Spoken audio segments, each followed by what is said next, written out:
Olá, tudo bem? Estamos diante de mais uma aula e hoje teremos, enfim, a nossa primeira aula do primeiro assunto do capítulo 7. Então, para começar o capítulo 7, vamos começar com Mateus, capítulo 7, versículo 1, que diz o seguinte: Não julguem para que vocês não sejam julgados, pois, da mesma forma que julgarem, vocês serão julgados, e a medida que usarem também será usada para medir vocês. Vamos orar para começar essa aula? Senhor meu Deus, Pai, obrigado por tudo, eu só tenho te louvar, te agradecer, exaltar o teu santo nome, Pai. Obrigado, Pai, por tudo que tu tens feito por nós, obrigado por mais um ensinamento e que tu nos ensine o verdadeiro caminho, tu nos ensine a fazer escolhas corretas, que tu nos ensine, Pai, o teu verdadeiro mandamento, que é amar a ti sobre todas as coisas e amar ao próximo como a nós mesmos. E assim que a gente vem entender profundamente esses dois mandamentos. Em nome de Jesus, te louvamos e te agradecemos. Amém. Então, diante disso, tivemos todo o contexto até aqui. Tivemos Mateus capítulo 5, que fala sobre o perfil do crente. O que o crente é. E fala sobre a lei, onde Jesus fala sobre o ódio, fala sobre o adultério, fala sobre a prática de julgar no sentido olho por olho, dente por dente. Ele também fala sobre juramento, ele fala sobre odiar o inimigo. Depois ele vem com a parte mais, vamos dizer assim, mais relacionada a Deus. Jesus ele agora vai tratar da nossa relação com Deus, diretamente com Deus, no capítulo 6. Oração, esmola, jejum e a nossa relação com o mundo. Não acumulei tesouros, busque em primeiro lugar o reino dos céus, não andeis ansiosos, não andei preocupado. E, seguindo essa mesma sequência, a gente chega no capítulo 7, onde agora temos uma mudança, uma virada de chave. Jesus ele está se encaminhando para finalizar o seu sermão. Até aqui, Jesus ele descreveu, né, esses pontos. Ele descreveu o cidadão do reino, descreveu sobre relação com Deus, relação com o mundo, e agora ele vai tratar sobre discernimento espiritual. O capítulo, por um todo, ele tem esse ar de julgamento. Ele vai tratar muito sobre esse ar de julgamento. Então, como foi falado na última aula, a sequência é: não julgueis, cães e porcos, pedi, buscai e batei, porta estreita, falsos profetas, nunca vos conheci e casa sobre a rocha e areia. São os 7 temas que serão abordados nesse capítulo 7. Então, a partir disso, vamos entrar no primeiro ponto que Jesus quer tratar aqui conosco. Mateus, capítulo 7, versículo 1. Não julgueis. Antes da gente falar sobre falsos profetas, discernimento de frutos, julgar com o próprio coração, é preciso primeiro entender o que Jesus quis fazer. Jesus ele começa com um alerta antes de entrar realmente no tema principal. Antes de chegar nos ensinamentos, ele vem com uma espécie de alerta. Esse versículo 1 até o capítulo 6, nada se trata mais do que um grandíssimo alerta geral. E não é à toa que esse capítulo 7 é um dos capítulos muito mal interpretado por muitas pessoas. Então, a partir disso, vamos entender como assim? Que espécie de interpretações são essas? Primeiro, vamos ver as interpretações que existem sobre esse versículo. Porque muitas das vezes pode ser a nossa crença e a gente nem imagina que não é bem assim. O primeiro ensinamento é o mais óbvio. Muitas pessoas que levam no literal o não confrontar ninguém.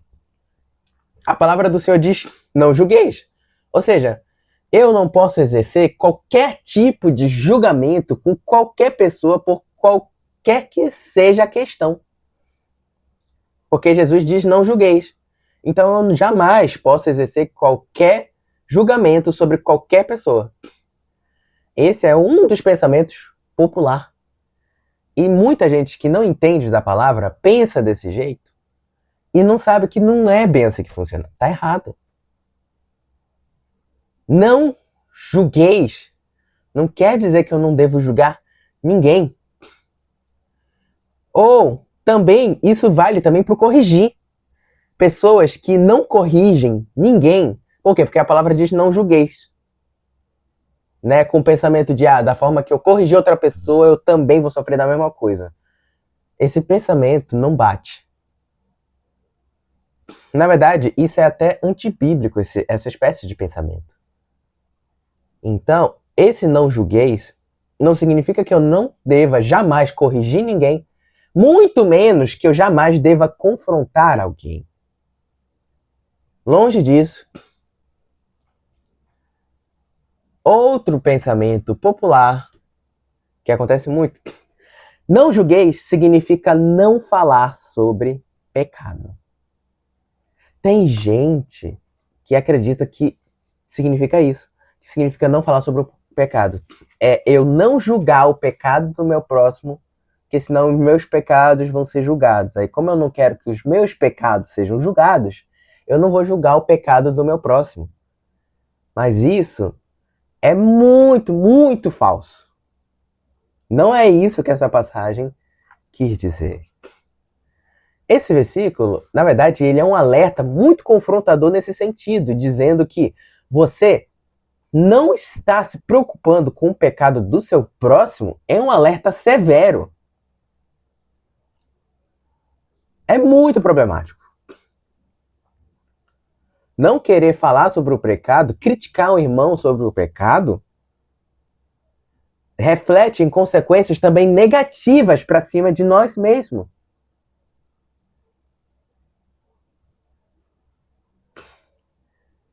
Mas vamos entrar melhor nesses detalhes.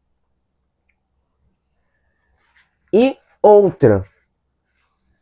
E essa daqui também acontece e é uma espécie de pensamento muito comum. Pessoas que acreditam que não se deve julgar, por quê? Para manter a paz. Porque precisamos ser pacificadores. É a famosa paz a qualquer preço. E uma das desculpas desse tipo de pensamento é que o mundo já é terrível demais, já tem muito problema, muita dificuldade, muitos preconceitos. Aí nós cristãos não devemos ficar causando mais debate, mais discussão. Antes a gente tem que promover a paz, parar de ficar debatendo doutrinamente e só se conformar com as coisas e evitar mais conflito do que já tem. É a famosa paz a qualquer preço. Eu vou deixar de falar sobre a verdade só para manter uma paz ali. Eu vou deixar de debater a favor da verdade só para manter a paz. Eu vou deixar de comentar, eu vou deixar de confrontar a mentira para manter a paz.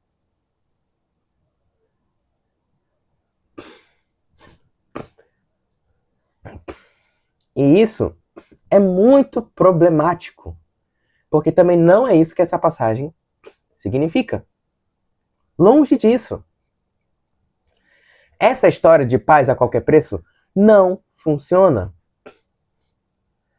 Isso é viver em conformidade com o pecado, em conformidade com o mundo. E a verdade, ela não foi feita, e a verdade, ela não existe para se conformar com a mentira, se conformar com as malícias, com a perversidade desse mundo.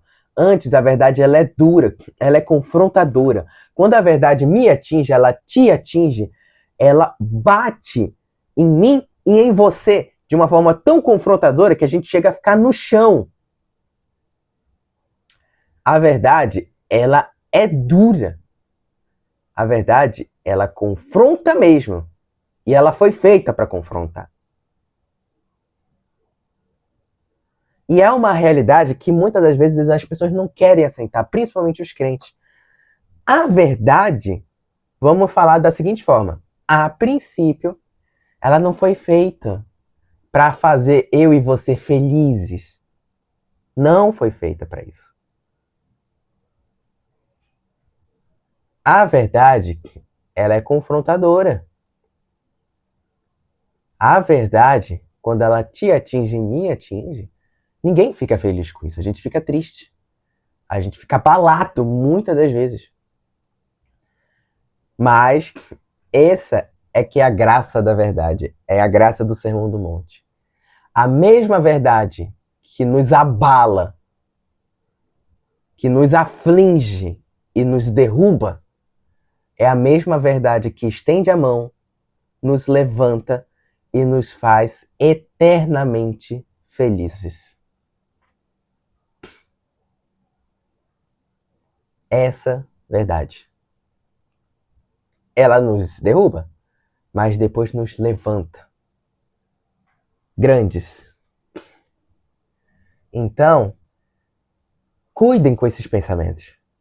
Porque esses pensamentos, claramente, eles não são, em hipótese nenhuma, relacionados biblicamente e jamais tem como ser comprovado biblicamente que esses pensamentos são verdade. Por quê?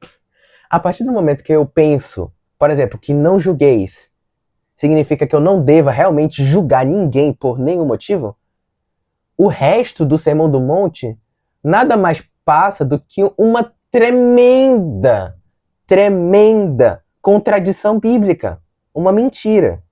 O resto do sermão se torna mentira. A partir do momento que eu penso que não julguei significa que eu devo manter paz a qualquer preço, automaticamente o versículo que fala sobre a porta estreita e a árvore e o fruto também é mentira. Jesus apenas está se autocontradizendo muito forte. Percebe? Como eu vou reconhecer quem é cão e quem é porco se eu não discernir, se eu não julgar? Como eu vou reconhecer falsos profetas? Você sabe como reconhecer falsos profetas? A gente vai falar isso no futuro. Não sei. Ok, tudo bem. Mas a questão é, como que você vai discernir quem é falso profeta e quem não é, se você acredita que a gente não deve julgar ninguém? Se você não julgar quem está no púlpito, como você vai saber se ele é um falso profeta ou não? Ou seja, olha só a fala aqui. Estou falando de julgar no púlpito. Ou seja, você está dizendo que a gente deve julgar quem está no púlpito? Sim! Isso é bíblico. Mas vamos adentrar nesse assunto, porque esse assunto mal explicado também soa errado. Devemos julgar, mas julgar da forma correta. Portanto, esse assunto ele é muito longo, ainda teremos muitas aulas para discutir isso. Vamos continuar então, né? Vamos continuar, né? Jesus ele não está proibindo todo tipo de julgamento, como foi falado aqui. O problema não é discernir. Não é que você não pode discernir, mas o problema é o tipo de julgamento, é qual julgamento que você está exercendo. Ou seja, eu devo julgar? Devo, mas usar o julgamento correto. Existe mais de um julgamento? Existe. Existem muitas formas de julgamento, na verdade. Várias. Então a gente precisa agora entender qual é então o julgamento que Cristo está citando aqui. A princípio, a Bíblia tem algumas esferas de julgamento, de juízo. Existe o juízo da esfera civil. Os magistrados, as autoridades que Deus estabeleceu. Temos um livro chamado Juízes, onde literalmente Deus nomeou vários juízes. Ou seja, precisamos entender que Jesus, em hipótese nenhuma, que ele está se contradizendo. Ele não está abolindo aqui, quando ele diz não julgueis, porque da forma que tu julgar será julgado, ele não está abolindo aqui quem trabalha com juízo. Porque se for por isso, os juízes da nossa região, eles vão o quê? Eles vão ser julgados e vão para o inferno? Por quê? Porque a profissão deles é ser juiz? Percebe? Não tem nada a ver com isso. Juiz, na verdade, é totalmente bíblico. Juiz, eles foram autoridades direcionadas por Deus para refrear o pecado. O juiz, advocacia, juiz, magistrado, tribunal, essas coisas existem com o objetivo de refrear o mal. Fazer o quê? O que é justo, o que é correto, parar o mal, para então favorecer, não é essa palavra, mas vamos dizer assim, preservar o que é bem, o bem, né? O juiz, ele pega um caso e ele vai julgar quem que tá errado e quem tá certo. Você tá errado, você é o lado do mal. Então, ó, você tá errado, você precisa... Não, tá errado, você precisa pagar aqui. E você que é do bem, você tá certo, beleza. Então aqui, ó, julguei pra você, entende? O objetivo do juízo é esse, as autoridades estão aí pra isso. Então, existe a esfera civil, existe o juízo doutrinário da igreja, existe o juízo dentro da igreja, ou seja, é eu julgar os meus irmãos e julgar quem está no púlpito. Corretíssimo. Da forma correta. Se feito da forma correta. Por quê? Já imaginou se acontece uma situação, não sei se já aconteceu com algum de vocês, mas de um irmão da igreja chegar com você e falar, olha, é o seguinte, isso que você está fazendo é errado. Aí a pessoa ela começa a te julgar e te dizer, vamos falar da seguinte forma, ela diz o que você está fazendo de errado, ela te julga e explica por que está errado, e explica a situação do que, como você tem que fazer, porque o outro jeito está errado. Isso é muito bom. Muito bom. O nome disso é disciplina. O nome disso é julgamento bom. A disciplina, ela precisa estar na igreja. A disciplina não é falta de amor, pelo contrário, a disciplina é uma das maiores. A correção, a crítica boa é uma das maiores provas de amor que uma pessoa pode receber. A disciplina, ela preserva o crente. Crente que não é disciplinado não é um crente saudável. Um crente saudável, ele é constantemente disciplinado o tempo todo. Ele é julgado o tempo todo.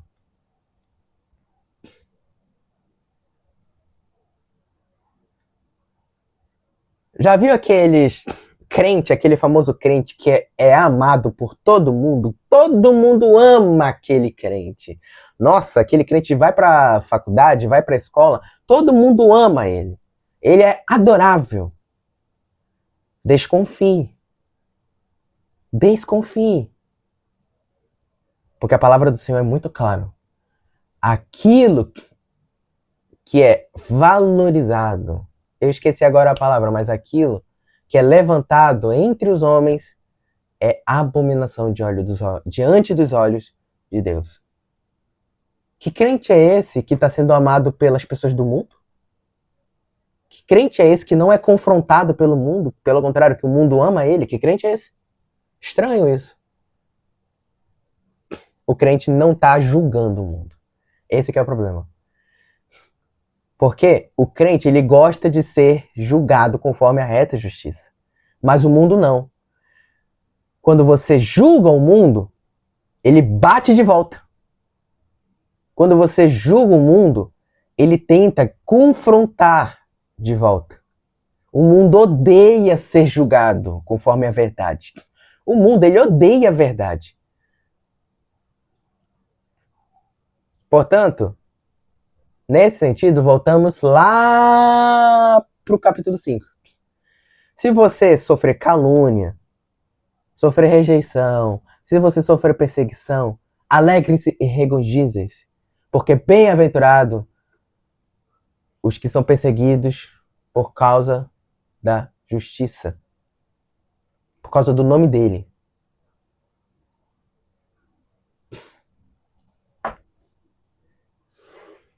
Mateus, capítulo 18, versículo 15 ao 17, também está escrito. E isso daqui é muito importante, ó. Esse versículo é exatamente o que precisa ser falado aqui. Então, como eu exerço um juízo, que a gente ainda vai discutir melhor, mas como eu exercer o juízo, está aqui, ó. Se o seu irmão pecar contra você, vá a sós com ele, presta atenção, a sós. Mostre-lhe o erro. Se ele ouvir, você ganhou seu irmão. Mas, se ele não ouvir, leve consigo mais um ou dois, de modo que qualquer acusação seja confirmada pelo depoimento de 2 ou 3 testemunhas. E se ele recusar ouvir, conte à igreja. Aí já está cedendo, já está levando para a igreja. E se ele recusar ouvir também a igreja, ouve isso aqui, ó. Trate-o como pagão ou publicano.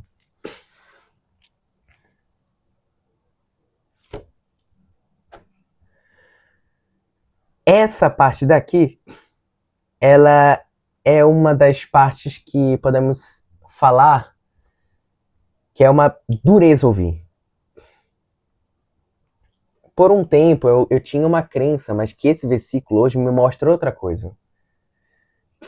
Uma vez eu conheci uma pessoa que essa pessoa falou para mim que ela foi expulsa da igreja por causa da crença dele, da ideologia dele. Por quê? Porque ele gostava de outro gênero. E ele falou isso para a igreja. Ele conversou com a igreja. E a igreja expulsou. Eu não quero entrar no julgamento pessoal dessa situação que aconteceu, porque eu não tenho uma versão completa. Mas quero usar isso como exemplo para dizer o seguinte. Talvez muita gente vá contra e diga, não, é errado igreja expulsar crente. É justamente por causa disso que as pessoas odeiam a igreja. Primeiro, que o objetivo da igreja nunca foi fazer que todo mundo amasse ela. Nunca foi. E segundo, se feito da forma correta, se essa situação dessa pessoa foi feita da forma correta, então tá certíssimo a expulsão. Sim, se expulsa, sim. Por quê? Como foi dito aqui, ó. Se fale com a pessoa sobre o pecado dela. Se ela se recusa a ouvir, leve suas testemunhas para convencer. Se não ouvir, leve à igreja. E se ele não ouvir a igreja, trate-o como publicano. Pronto. É duro ouvir isso, é duro. Mas isso só revela uma verdade que as pessoas não querem aceitar. A igreja, ela foi feita para julgar. A igreja foi feita para julgar. Ela tem essa função de julgar. Uma igreja que não julga está morta de errada. Mas não iremos entrar muito também nesse ponto, né? Por quê? Porque para chegar no ponto da pessoa nem ouvir a igreja é porque ela não tem o mínimo de arrependimento do pecado que ela faz. Porque se ela tivesse, na primeira etapa do conversar a sós, ela já teria se arrependido. Jesus ainda dá 3 chances. Ou a sós, depois a testemunha e depois a igreja. Então, se atentemos sobre esse ponto. E outro ponto é o juízo doutrinário. Isso daqui também pega muito cristão. Nem toda doutrina deve ser aceita. Tem cristão que não quer debater doutrina, porque acha que é ruim debater doutrina, teologia, não se deve debater, porque é perda de tempo, nós devemos ser irmãos, devemos abraçar outras religiões. Quem disse isso? Nunca que a Bíblia disse isso. Antes, o que Jesus mais fez foi confrontar outra doutrina, outros pensamentos que iam contra a verdade. Jesus ia lá e batia de frente.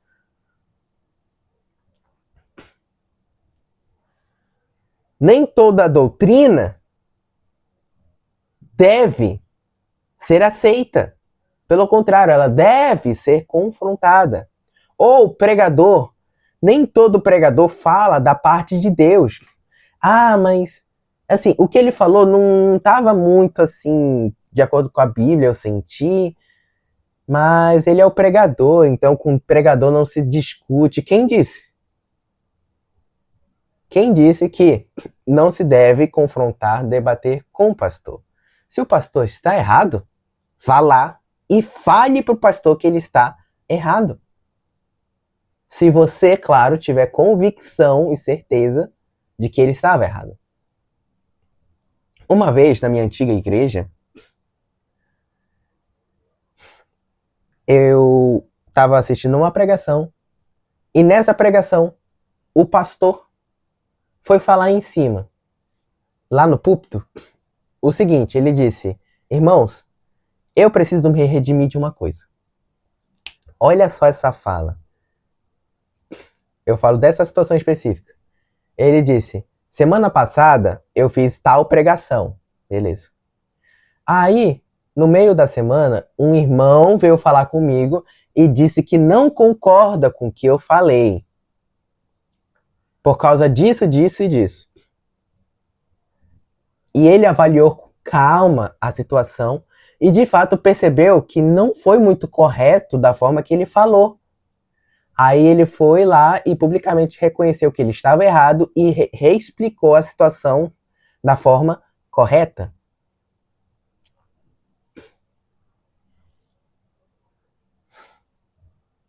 E o que eu digo? E tem gente aí que não quer confrontar. É importante. Então deixo claro que é importante, sim. Ou seremos crente que vai aceitar qualquer coisa que vem do púlpito. Se o pastor falar, vamos pegar aqui um exemplo qualquer. Não, irmãos, é porque crente pode beber, pode fumar, pode fazer essas coisas. Você vai ficar calado? Por quê? Porque é o pastor falando? Aí o pastor pode fazer o que quiser ao léu e aí você vai ficar só assistindo e aceitando tudo que ele fala. Então precisa sim ter esse confronto. Quando necessário, repito, quando tiver de ser confrontado. É só olhar Gálatas 1, versículo 8, e isso é falado de forma totalmente clara. Gálatas 1, versículo 8. Mas, ainda que nós ou um anjo do céu pregue um evangelho diferente daquele que pregamos a vocês, que seja amaldiçoado. Sobrou até para os anjos se pregarem um evangelho diferente. Sobrou até para os anjos. Então, prestem atenção nisso. Cuide. Portanto, a Bíblia, ela manda julgar, sim. Então, Mateus, capítulo 7, versículo 1, não significa não faça nenhuma espécie de julgamento. Então, vamos entender, enfim, qual é o julgamento que ele está condenando aqui. Então, que espécie de julgamento Jesus está dizendo para não fazermos? Não é o julgamento de discernimento, pelo contrário. O que Jesus está condenando aqui, inicialmente, eu acho que é um dos primordiais, é o julgamento de condenação. É eu olhar para o meu pastor e condená-lo. É olhar para o meu irmão e condenar ele por ter pecado. Aí entra aquela pergunta muito clássica. Quem é você para se pôr no trono de Deus e julgar, condenar alguém? Quem é você para se achar o autor da vida que determina quem vai para o céu e quem vai para o inferno? Você não consegue nem controlar seus fios de cabelo e está controlando a salvação dos outros? Está querendo controlar a salvação dos outros? Então, percebe-se que Jesus aqui, ele está sendo muito direto contra o espírito condenatório. Ok? Espírito condenatório. Então, e isso, eu gosto de pegar o exemplo também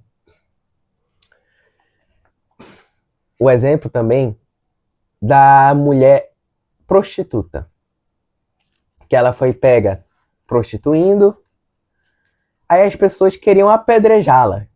Aí Jesus foi e fez a seguinte pergunta. A pergunta não, a afirmação.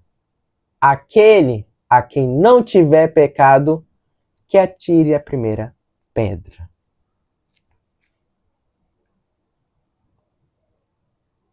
Tá aí uma verdade confrontadora. Analise essa passagem todo dia. E cada vez que você analisar essa passagem, cada dia mais você vai se sentir confrontado, triste, porque você vai perceber que, no fundo, você nunca vai ter a chance, a possibilidade de julgar e condenar ninguém. Porque mais do que os outros, por exemplo, eu falo por mim, eu sou um dos que mais merece ser julgado e condenado.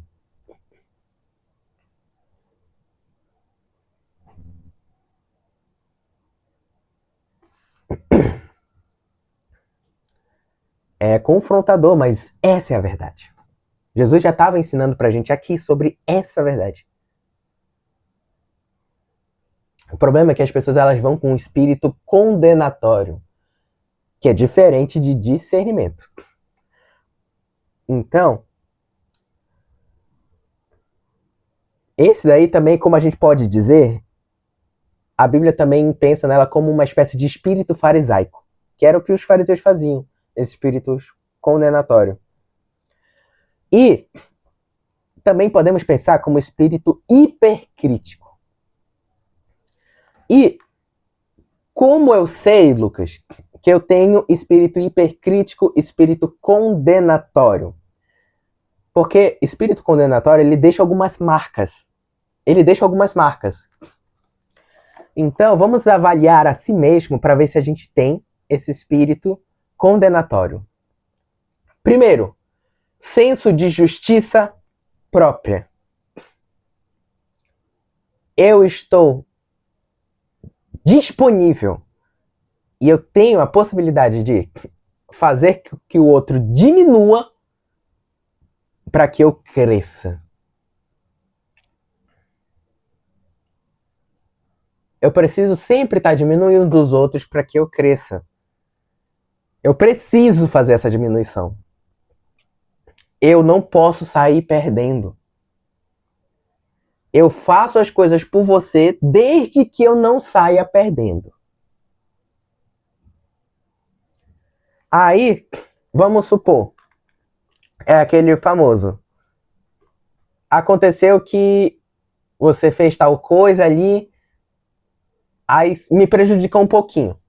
Eu vou tirar satisfação com você. Eu falar, olha, é o seguinte, o que tu fez aqui me prejudicou um pouco.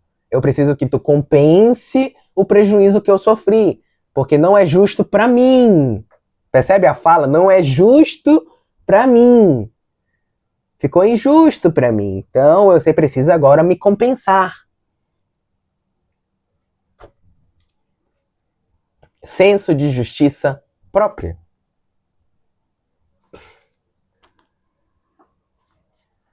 Quer um exemplo claro disso?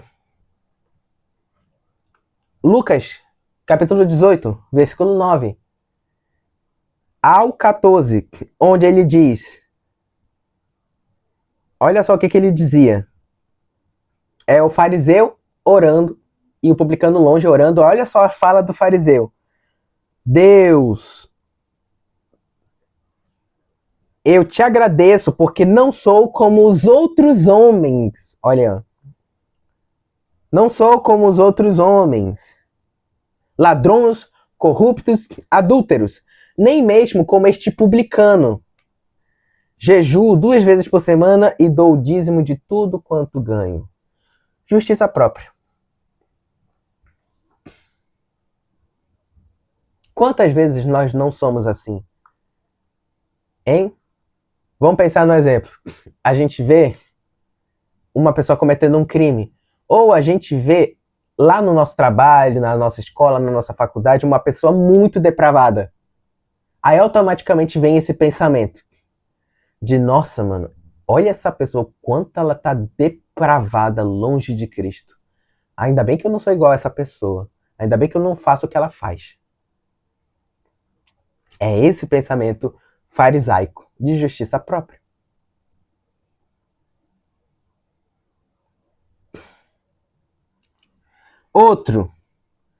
Outro sinal do senso hipercrítico, ou do pensamento farisaico, ou do pensamento de condenação. Prazer na queda do irmão. Nossa, o que tem de crente que tem prazer na queda do irmão, não deixa isso explícito. E tem esse detalhe, muitas das vezes as pessoas não deixam isso explícito. Mas, tá lá, a pessoa, ela almeja a queda do irmão. Ou seja, aquela pessoa odeia o irmão e sempre espera o pior. Ela não gosta muito daquele irmão, mas vamos supor, mas ela nunca falou pra ninguém, mas no interior dela, ela não gosta daquele irmão. Aí quando acontece alguma coisa que prejudica aquele irmão, no interior daquela pessoa, ela sente o prazer, tipo, ela foi prejudicada. Tome, é o famoso, né? Toma. Olha aí, ó. Ou bem feito, você merecia. Esse você merecia é cruel. Porque daí, ó, a palavra do Senhor diz o seguinte: da forma que você julgar, você também será julgado. Porque é muito bonito quando o você merecia cai para os outros. Bem feito, você mereceu. Mas e quando cai contra nós? Aí já não é tão legal. Não é tão bonito ouvir, pra mim, dizendo que eu mereci, né? Não é bonito. Mas a gente ainda assim quer fazer com os outros.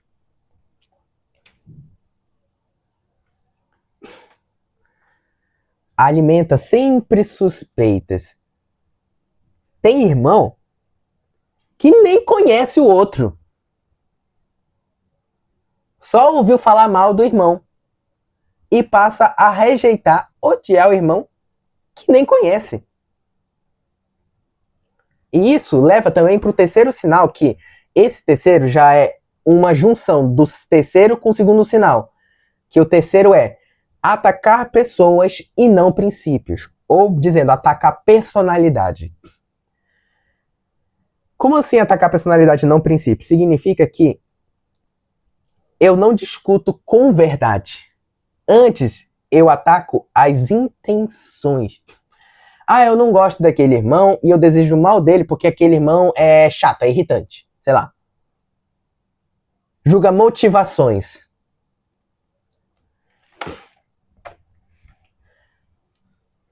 Imagina uma pessoa que foi lá e, no teor da emoção, cometeu um crime.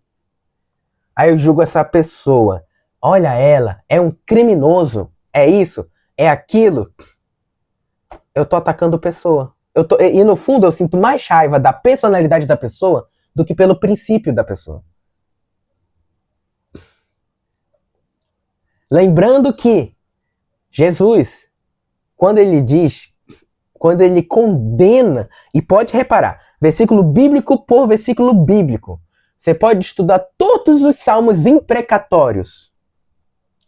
Nunca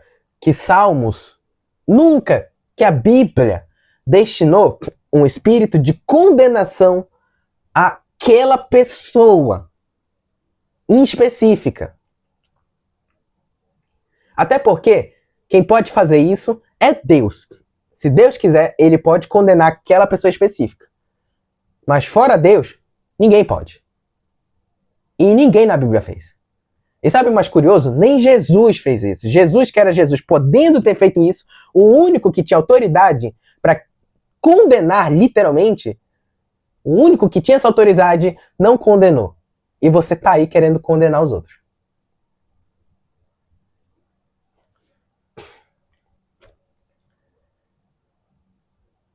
E a Bíblia fala muito sobre isso. Quando a gente lembra do pregação sobre o ódio, quando Jesus fala pra gente, odiar, não é odiar a pessoa, é odiar o pecado. Jesus odeia o pecado, não a pessoa. O problema é que a gente odeia a pessoa por causa dos pecados que ela comete. Mas não é assim que funciona. A gente passa a rejeitar a pessoa por causa do que ela faz, do que ela comete. Mas Jesus já disse, odiai o pecado. Mas não as pessoas, jamais. As pessoas não, as pessoas devemos amá-las. Seja ela amiga ou inimiga.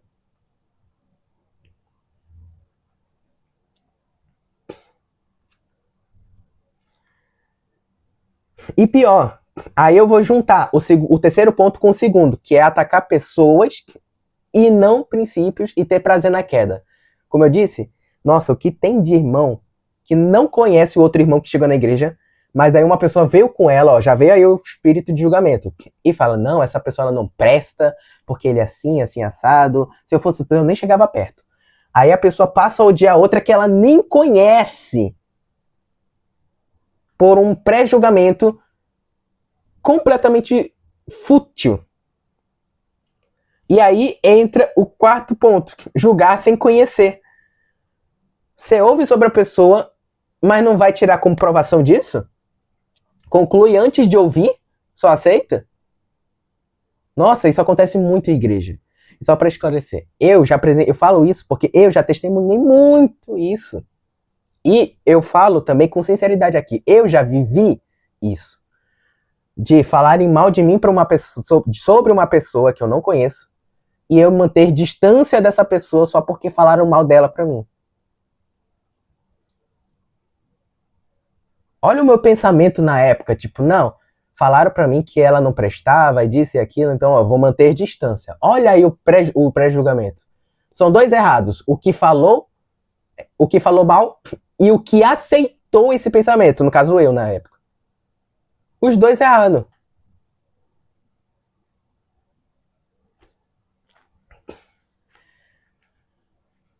Ou pessoa que julga sem conhecer, que recusa explicação. É o famoso, olha, eu errei contigo, mas deixa eu explicar. E a pessoa recusa explicação. Não, eu não quero explicação, eu só quero que ou tu se afaste de mim, ou tu pague o que me deve, ou recupere o meu prejuízo e tal. A pessoa não quer entender o ponto. Ela fecha. Antes de investigar a fundo, ela fecha ali uma conclusão e a conclusão dela é o que vale. Valeu, o julgamento dela já foi feito. Ela nem avalia mais. Isso acontece muito também. Muito. Outro ponto ainda, similar a esse, é julgar sem fatos. Nossa, eu já vivi isso. Quando eu falo vivi, não é sobre mim. Eu já julguei muito. E eu falo isso não com orgulho, mas falo isso como testemunha. Eu já vivi muito isso, mas muito. E eu já fiz muito. Julgar o próximo. Julgar o próximo não. Julgar a pessoa sem entender a situação. Porque é aquilo. Eu vou falar pra ti, olha, aquela pessoa tá errada por causa disso, disso e aquilo, beleza. Só que tem uma questão que é o seguinte. Esse é o meu ponto de vista. Às vezes, do ponto de vista da outra pessoa, a história é diferente, tem uma questão diferente. Pode ser que a pessoa tenha errado contra mim? Pode. Na verdade, vamos dizer assim, não é que ela pode, ela errou contra mim. Só que imagina que eu vou a outra pessoa e eu faço a simples pergunta generosa. Vem cá, eu sei que você errou contra mim, mas eu vou fazer essa pergunta sincera. Por que você fez isso? Por que você errou contra mim? Eu tô começando a coletar o quê? Provas. Provas. Eu quero entender a situação e não só dar o martelo e julgar. Pronto, acabou. Tu errou contra mim, tu me prejudicar, portanto, vai-te embora, tchau, não quero mais saber de ti. Não é isso. Você errou contra mim? Beleza, mas me explica por que você fez isso, o que aconteceu. Aí a pessoa ela vai falar o ponto dela. Aí com as provas todas em mão, quando eu tiver todas as informações em mão, aí eu consigo tomar uma decisão, eu consigo tomar um julgamento correto sobre a situação. Mas eu falo isso para que vocês tomem cuidado, porque eu já caí nesse erro e não é tão difícil quanto parece não cair nesse erro. Falo isso por mim, mas sempre avalie a si mesmo. Não descuide, preste atenção. Né? Por exemplo, os discípulos fizeram isso. Lucas, capítulo 9, versículos 54 e 55. Lembra de Tiago e João? Que os samaritanos rejeitaram eles? Aí eles perguntaram de Jesus, Senhor, quer que a gente fale para cair fogo do céu e destrua tudo ali? Tipo, imagina a cara de Jesus, vá? Que espírito é esse? Querer usar o poder de Deus para destruir os samaritanos. Pois é. Aí aqui eu já falo para vocês o seguinte. Eu nem julgo tanto João e Tiago. Porque eu já tive esse espírito condenatório. Eu já fiz essa espécie de condenação. Para você ver, nenhum de nós está impune de cair nesse erro. Nenhum. Para finalizar, a resposta de Jesus. Resposta de Jesus podemos encontrar em João, capítulo 8, versículo 7, que diz: visto que continuavam a interrogá-lo, ele se levantou e lhes disse: se algum de vocês estiver sem pecado, seja o primeiro a tirar pedra nela. Como fazer discernimento da forma correta? A gente ainda vai entender com mais cautela nas próximas aulas, mas já digo. Primeiro passo: olhe o seu pecado primeiro, antes de olhar o pecado do outro. Como diz Jesus, versículo 3 e 4, tire primeiro a viga do seu olho, então você verá claramente para tirar o cisco do olho do seu irmão. Olhe para o seu pecado primeiro e trabalhe o discernimento. O que é discernimento? Discernimento é um assunto que não é muito simples de se explicar. Não é à toa que Jesus coloca tantos versículos, querendo ou não, é um capítulo inteiro só sobre discernimento. Então não espere que daqui a 2, 3 aulas vocês já vão ter entendido bem o discernimento. Porque a gente vai estar falando sobre discernimento até dezembro de 2026, para quem está vendo esse vídeo em outro dia. Então, para finalizar nosso ponto de hoje, À medida em que usarmos para nós, à medida em que usarmos para os outros, vai ser usada contra nós no dia do julgamento. Ou seja, se você tem misericórdia com o próximo, Deus vai ver isso com bons olhos. Ele tem misericórdia de você. Se você tem severidade com o próximo, Deus também vai ser rigoroso com você. Se você tem compaixão com o próximo, se o seu julgamento é um julgamento compassivo, então Jesus também vai ser compassivo com você. Agora, se você tem um espírito de condenação com o próximo, saiba que essa mesma condenação que você lança contra o próximo, também Deus vai te condenar da mesma forma. E é muito bom você estar santo nesse dia, é muito bom mesmo. Porque senão, acho difícil. Então cuide você que tem esse espírito condenatório. Cuide muito, que o perigo que você está sofrendo não é pouco.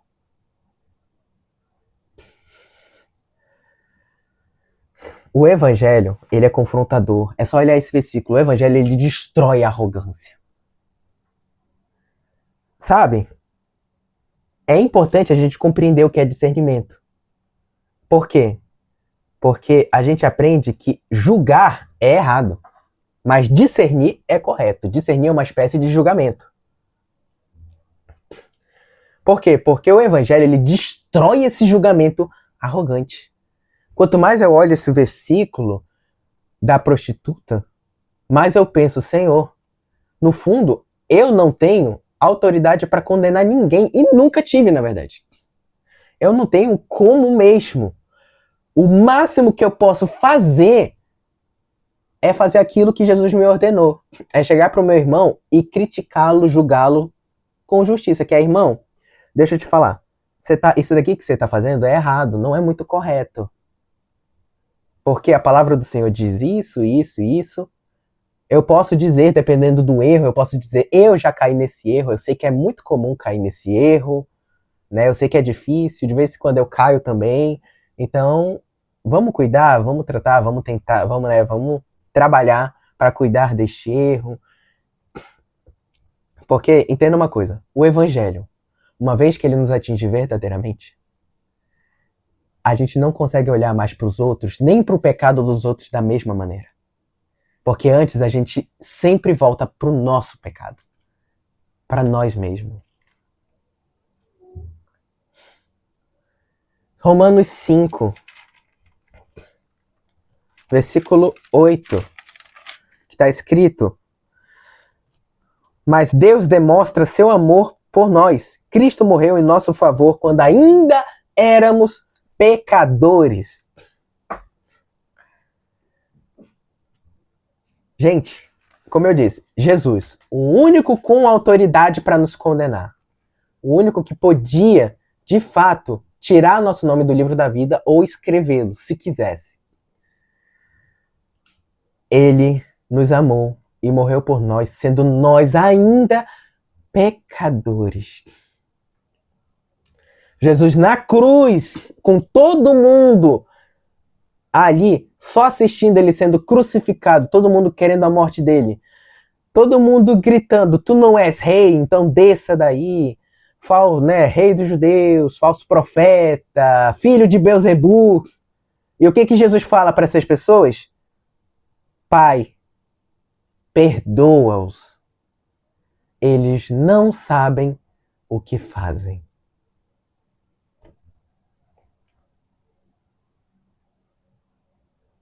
E com esse pensamento eu finalizo a aula de hoje, dizendo: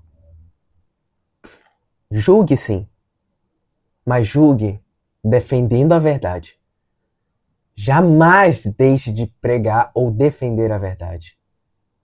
Exercite seu discernimento. Se o pastor falar algo que biblicamente não é correto, fale com ele, questione, julgue o seu irmão, julgue o pecado do seu irmão. Da forma correta, mas julgue. Ame a disciplina bíblica. Se você tem algum amigo que vive te disciplinando, te corrigindo, dizendo, olha, você tá fazendo aqui errado, pô, não faz isso não. Gente, isso é mais do que um irmão de igreja, cara. É um irmão mesmo. Guarde essa amizade. Não perca essa amizade jamais. Aquele irmão que te critica pro teu crescimento, nossa, esse sim é um amigo verdadeiro, aquele que te critica pro teu crescimento. E rejeite completamente o espírito condenatório, o julgamento condenatório.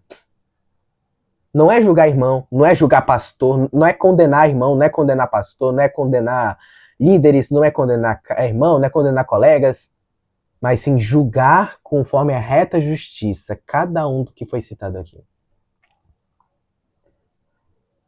Jesus não nos chamou para ocupar posição nenhuma em tribunal. Mas antes, Jesus nos chamou primeiramente para julgar e avaliar o nosso próprio coração. Se você tiver de escolher entre julgar o seu irmão e julgar o seu próprio coração, julgue o seu coração primeiro. E aí sim você pode partir de julgar o seu irmão. Vamos orar para fechar essa aula de hoje. Senhor meu Deus, Pai, obrigado por tudo. Eu só tenho a te louvar, te agradecer, exaltar o teu santo nome, Pai. Obrigado por mais um ensinamento, Pai. Nos perdoe, Pai, se em algum momento julgamos de forma condenatória, se em algum momento julgamos, avaliamos mal, criticamos mal algum irmão, Pai. Nos perdoe. Perdoe nossas malícias, nossas perversidades, Pai. Perdoe o nosso ego, Pai.